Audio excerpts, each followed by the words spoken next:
Hello, hey there, hope you're doing well. In this video, I want to talk about performance optimizations. I've been working on that in the recent week, the last couple of days or so, and I want to take an example and just walk you through it. Hopefully, it helps you if you're running into similar types of issues or if you're trying to make some performance improvements in your product or application offering, essentially. If you've not signed up, please sign up at snowpal.com or download the mobile app from the App Store or Play Store. It's in pretty good shape, so you're going to enjoy it for sure. Having said that, let's go into the topic that I want to cover in this particular video. So again, performance optimizations. We have hundreds of APIs. As you're using the app or the web platform, it's kind of transparent to you, but behind the scenes, as you're maneuvering or navigating through the pages, or sometimes even when you're not doing it, a number of API calls are made to render different parts of the pages or screens that you see, whether it's the web app or the mobile app. Now, a number of these calls are made, and we have a number of APIs that support these requests.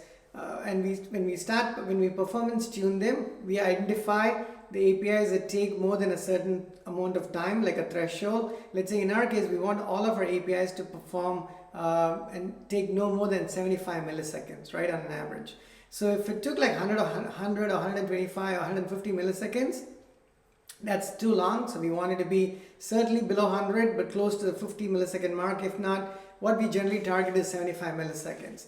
Now, the numbers themselves in isolation may not be big numbers, like 150 milliseconds is still what, 1/6 of 1/7 of a second, give or take. But if you're picky as I am, and when you go to the page, if it takes any more than 100 or 150 milliseconds, I tend to feel it, right? Even though the page renders in quick enough time that you may not realize it, you still feel like when it's below 100 or close to 50, you see as though nothing's happening, right? You don't even feel the request leaving your browser. If it takes a little bit longer than 100, 150 milliseconds, then even if it's not slow, quote unquote, in the context of, I mean, slow as a word, you might still feel like the request left your browser. So we want to give you the experience where you don't feel like that's happened. Obviously, as we grow, the challenge becomes more of a challenge as more people hit the system. There's a lot of people actively using it, the number of active sessions increases, and so on and so forth, right? But those are all good problems to have. And as we run into an API that takes a little bit longer, we try to identify those APIs and optimize them.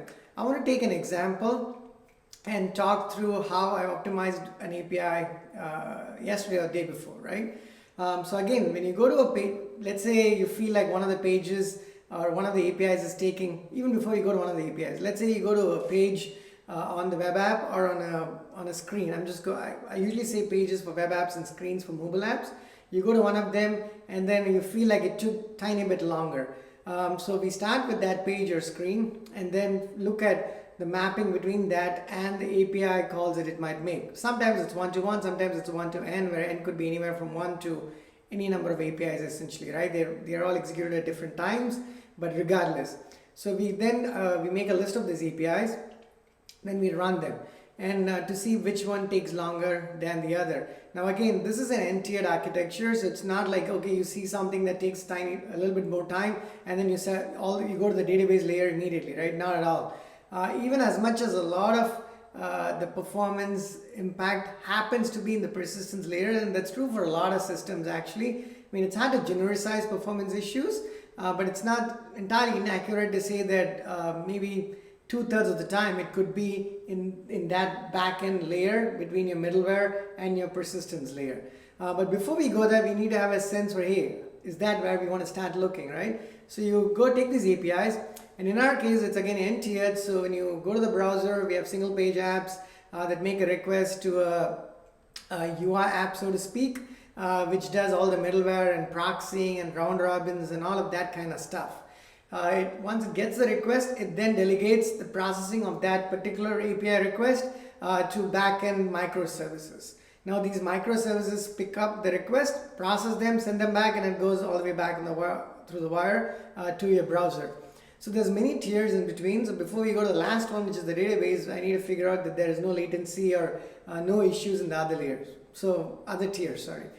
So let's say in the interest of time in this monologue, I'm going to say that I identified 5 APIs that were called as part of this page rendering, and then each of them did not take any more than 10-15 milliseconds in each of these other tiers, and we find that out through some means. I'm going to skip and then go straight to the backend. Now I have a good idea, and let's say we have a good sense that this, most of this time, 80% of the time is taken in the processing of this API per se. Then what do you do, right? So you again have 5 APIs. You want to find out which one of them is slow or slower than the other, or the slowest of them all, and then you want to start optimizing that particular API. Now if I took 5 APIs, I can do one of many things. All of our servers are obviously running in the cloud. We have UI servers, API servers, database servers, message brokers, and whatnot. But to isolate a problem, you need to localize it first, right? So you want to make sure you want to have as few moving parts. And in this context, what I mean by moving parts is the deployments on the cloud.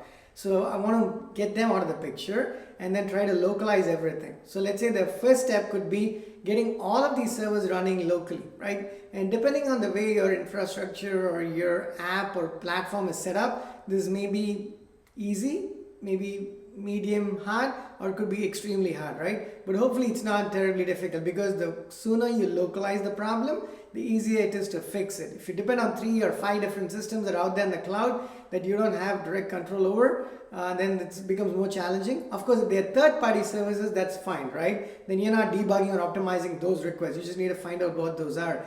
But if it's your pieces and parts and your microservices that are deployed in various forms and various systems and architectures in the cloud, you need to get a grasp on which of them is the slowest.